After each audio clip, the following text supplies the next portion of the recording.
Waahilli jiruuf jireenya gorsaaf yaadachiisni keenya magantaa guyyaa jabeenya quraana booharri keenya.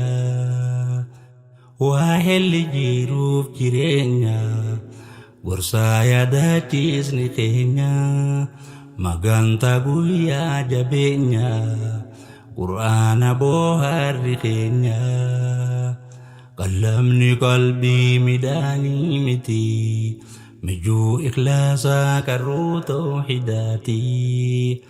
Qalamni qalbii midhaanii miti mijuu ikhlaasaa qarruu tawhiidaati.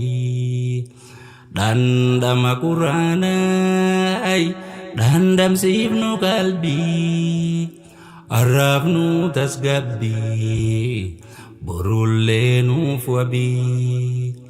Dhandhama quraanaa dhandhamsiifnu qalbii arraafnu tasgabbii borullee nuuf wabii.